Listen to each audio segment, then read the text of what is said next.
बिस्मिल्लाहिर्रहमानिर्रहीम, अस्सलाम वालेकुम। आज का जो हमारा टॉपिक है that is the conservation of biodiversity. अगर इस टॉपिक को हम सिंपल वर्ड्स में देखें तो इसका मतलब क्या है। कंजर्वेशन हम कहते हैं किसी चीज़ को सेव करना, किसी चीज़ की प्रोटेक्शन करना, किसी चीज़ का केयर करना। तो बायोडाइवर्सिटी मतलब कि हमें पता है कि बायोडाइवर्सिटी हम कहते हैं वैरायटी ऑफ द एनिमल्स को, कि जो वैरायटी एनिमल्स में पाई जाती है इस वर्ल्ड में उसको हम कहते हैं बायोडाइवर्सिटी। अब उसको सेव करना, उसकी केयरिंग करना, उसकी प्रोटेक्शन करना, उसको हम कहते हैं conservation, this collectively called as conservation of biodiversity.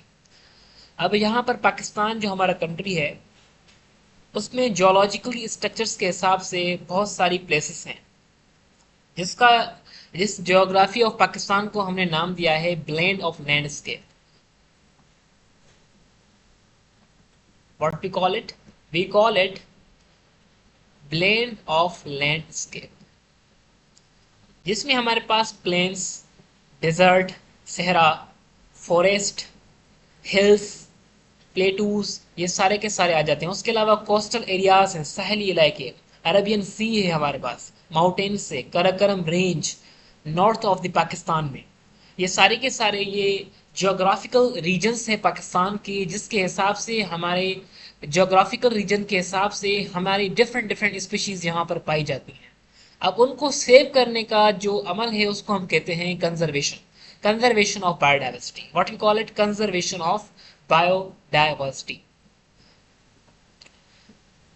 अब डाइवर्सिटी जो होती है वो किस पर डिपेंड करती है। डाइवर्सिटी जो होती है वो डाइवर्सिफाइड हैबिटाट पर डिपेंड करती है। अब हैबिटाट क्या होता है? हैबिटाट हम कहते हैं किसी भी ऑर्गेनिजम्स की रहने की जगह को। अब लाइक फिशेस जो हैं उनका हैबिटाट है एक्वेटिक, पानी में रहते हैं। जो एनिमल्स हैं वो टेरेस्ट्रियल हैं, लैंड पर रहते हैं, ज़मीन पर रहते हैं। इनका हैबिटाट है लैंड, टेरेस्ट्रियल जिसको हम कहते हैं। Landscape that support a rich biodiversity both फाना एंड फ्लोरा। फाना एंड फ्लोरा कलेक्टिव एक टर्म है बायोलॉजी में that is use for animal and plant. फाना जो हम यूज करते हैं वो करते हैं एनिमल्स के लिए, एंड फ्लोरा हम यूज करते हैं प्लांट्स के लिए। अब इनका ये क्या है, लैंड जो स्केप है, इनकी लैंडस्केप जो है वो बायोडाइवर्सिटी में, मतलब कि यहाँ पर लैंडस्केप में ये बहुत सारे पाए जाते हैं, रिच है बायोडाइवर्सिटी में प्लांट्स और एनिमल्स।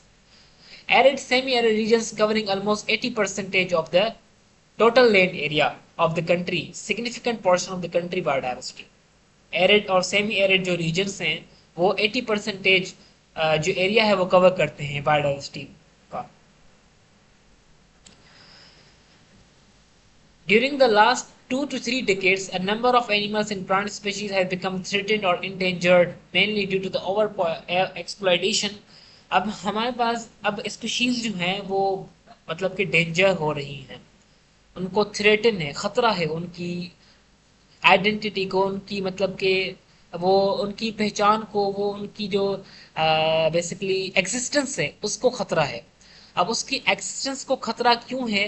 क्योंकि ओवर एक्सप्लॉइटेशन है, किसी भी चीज़ों का ज़्यादा इस्तेमाल करना, और loss of the natural habitat. अब नेचर को हम खुद ख़त्म कर रहे हैं। If you destroy the nature will destroy you. Like हम यहाँ पर क्या कर रहे हैं, डिफॉरेस्टेशन कर रहे हैं, जंगलात को हम काटते जा रहे हैं, दिन ब दिन कम होते जा रहे हैं, जिसकी वजह से क्या हो रहा है, सॉइल इरोजन हो रही है। सॉइल इरोजन हम कहते हैं जब ज़मीन जो सॉइल है वो अपनी लेयर को छोड़ जाए, उसको हम कहते हैं सॉइल इरोजन। यहाँ पर डिफॉरेस्टेशन, जो फॉरेस्ट होती है उनके जो रूट्स होते हैं वो ज़मीन को एक जकड़ कर रखने में उनकी बड़ी हेल्प होती है, फॉरेस्ट की, जंगलात की, प्लांट्स की, जो पेड़ पौधे हैं। इसलिए ये सॉइल इरोजन जो होती हैं वो जो ज़मीन है, जो सॉइल है, वो अपनी लेयर को छोड़ के चली जाती है।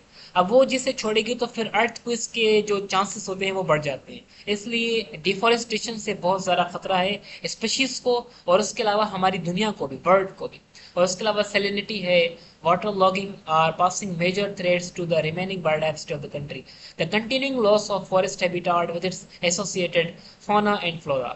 जो फॉरेस्ट हैं उनको हम डिस्ट्रॉय कर रहे हैं, जो कि इवेंचुअली फौना एंड फ्लोरा को हमारे को डिस्ट्रॉय कर रहे हैं, एनिमल्स और प्लांट्स को डिस्ट्रॉय कर रहे हैं, क्योंकि प्लांट्स पर ही एनिमल डिपेंड करते हैं ना।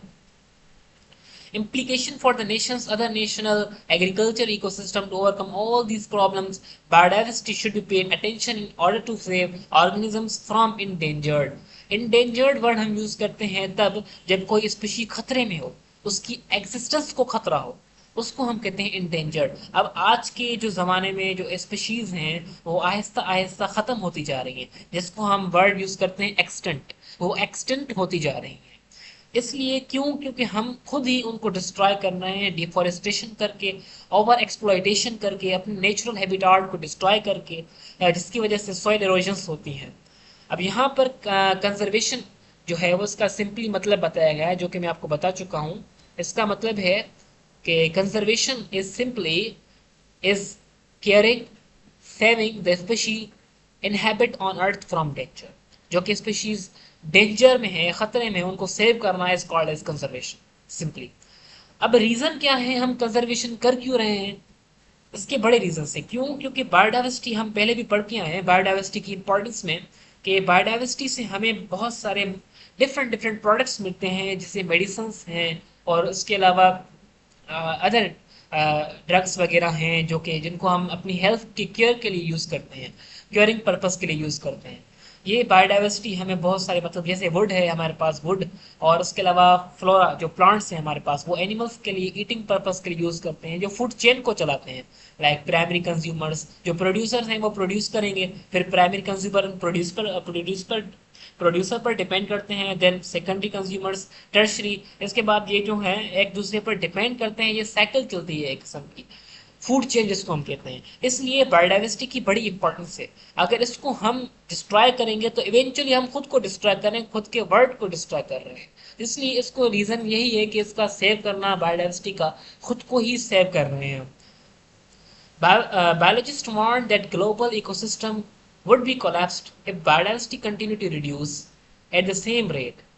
वही बात यहाँ पर कर रहे हैं कि अगर हम बायोडाइवर्सिटी को सेव नहीं करेंगे तो इवेंचुअली हमारा जो इकोसिस्टम है, ग्लोबल इकोसिस्टम है, वो इवेंचुअली डिस्ट्रॉय हो रहा है, और हो जाएगा अगर हम इसको सेव नहीं करेंगे अब तो। So it is mandatory to conserve the life on earth in order to make nature stable. तो इट इज़ नेसेसरी, ये ज़रूरी है कि हमें चाहिए कि हम अपनी नेचर को स्टेबल करें, ताकि हम खुद को ही सेव करें, क्योंकि नेचर से हम खुद ही फायदा उठाते हैं ना। Some of the key points are highlighted, like human should conserve biodiversity because of its benefit, for example services and biological resources. Biological resources हैं जैसे मेडिसिन में आपको बता के आया, which are essential to live on our life on earth. Biodiversity boost up ecosystem productivity, जो कि different different हम प्रोडक्ट्स लेते हैं स्पीशीज से, उनको बूस्टअप करता है बायोडाइवर्सिटी। जिस डिफरेंट स्पीशीज होती है ना, वो हमें डिफरेंट डिफरेंट प्रोडक्ट्स देती हैं, उनकी खुद की अपनी इंपॉर्टेंस होती है, हर स्पीशी की अपनी अपनी इंपॉर्टेंस होती है। If the one will not conserve biodiversity, so food chain and ecosystem will be imbalanced. अगर हम बायोडाइवर्सिटी को कंजर्व नहीं करेंगे, उसको सेव नहीं करेंगे, तो इवेंचुअली हमारी जो फूड चेन है वो डिस्ट्रॉय होगी, और it leads to the destruction of world. With the more plants, trees, animals, the soil improved and become stronger, less prone to erosion, drought and flooding.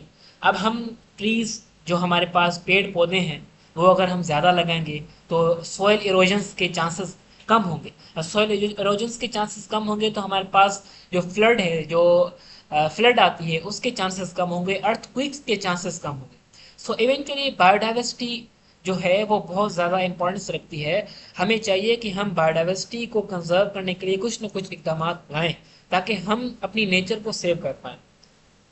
तो हमें चाहिए कि हम पेड़ पौधे लगाएं ज़्यादा से ज़्यादा। यहाँ पर ये जो रेड मार्क है, जो डार्क रेड है, ये क्रिटिकली इंडेंजर्ड स्पीशीज को शो कर रहा है। ये जो लाइट रेड है, ये इंडेंजर्ड को शो कर रहा है, मतलब कि ये अभी खतरे में है। और क्रिटिकली इंडेंजर्ड मतलब कि they are near to the extent, ये अभी मतलब कि ख़त्म होने वाली है। और वल्नरेबल मतलब कि इनको खतरा है अभी, मतलब कि ये अभी इनको हम सेव कर सकते हैं अगर हम कुछ ना कुछ इकदाम लाएं तो। जैसे यहाँ पर आप देखें, मेमल्स में इनका जो कुछ परसेंटेज है मेमल्स की, वो क्रिटिकली इंडेंजर्ड है। इसका क्या मतलब है क्रिटिकली इंडेंजर्ड? मतलब कि वो नियर है एक्सटिंक्ट के, ख़त्म होने वाली। कुछ स्पीशीज मेमल्स में ऐसी हैं जो कि ख़त्म होने वाली, और कुछ जो हैं वो इंडेंजर्ड है, मतलब कि हमें चाहिए कि हम उनको सेव कर सकते हैं अभी, और वल्नरेबल के लिए भी हम कुछ इकदाम लाएँ तो हम उनको सेव कर सकते हैं। इस तरह बर्ड्स में भी आप देखें, इस तरह रेप्टाइल्स में देखें, एम्फीबियंस में देखें, बहुत ज़्यादा है, मतलब कि यहाँ पर एक क्रिटिकली इंडेंजर्ड है। क्यों है? क्योंकि इनका हैबिटाट जो है ना वो इनको सुइटेबल नहीं है, क्योंकि ये एम्फीबियंस होते हैं एक्वेटिक भी टेरेस्ट्रियल भी। ये समटाइम्स मतलब कि हाफ ऑफ द जो ईयर होता है वो पानी में गुजारते हैं और हाफ ऑफ द ईयर वो टेरेस्ट्रियल ज़मीन पर गुजारते हैं अपना। इनका हैबिटाट जो है वो इनको सूट नहीं कर पाता, क्योंकि there are the different seasons ना, सीजन्स होते हैं, तो इसलिए इस एम्फीबियंस के लिए थोड़ी सी मुश्किलात होती हैं। इसलिए इनकी जो एम्फीबियंस की जो स्पीशीज़ हैं उनको बहुत ज़्यादा ख़तरा है। फिशेस भी हैं, इंसेक्ट्स हैं, और उसके अलावा मोलस्कस हैं, प्लांट्स हैं। तो ये सारे आपने याद रखने हैं। तो थोड़ी सी मतलब कि चार्ट दिया गया है जिसके थ्रू आपको ये समझाया गया है कि देखें कि किस तरह स्पीशीज़ इंडेंजर्ड होती है। मेनली जो रीज़न है ना इंडेंजर्ड का स्पीशीज का, वो इसका हैबिटाट होता है। अगर उसको आप पर्टिकुलर स्पीशी को अपना हैबिटाट, हैबिटाट कहते हैं रहने की जगह, क्योंकि हर स्पीशी को अपना अपना हैबिटाट होता है। जैसे हम हैं, ह्यूमन है, वो ज़मीन पर रहता है, वो पानी में नहीं रह पाएगा। अगर रह भी पाएगा तो कुछ वक्त के लिए रहेगा। इसलिए जो हमारे पास फिशेस होती हैं वो सिर्फ और सिर्फ पानी में सर्वाइव करती हैं, बाहर आकर नहीं सर्वाइव करेंगी। तो इसलिए हर स्पेशी को अपना अपना हैबिटाट चाहिए होता है।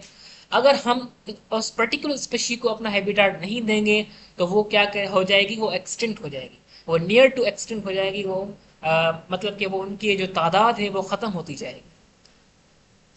So that was the today's topic. I hope so आपको समझ में आया होगा। तब तक के लिए कीप लर्निंग, कीप एक्सप्लोरिंग। अल्लाह हाफिज़, टेक केयर।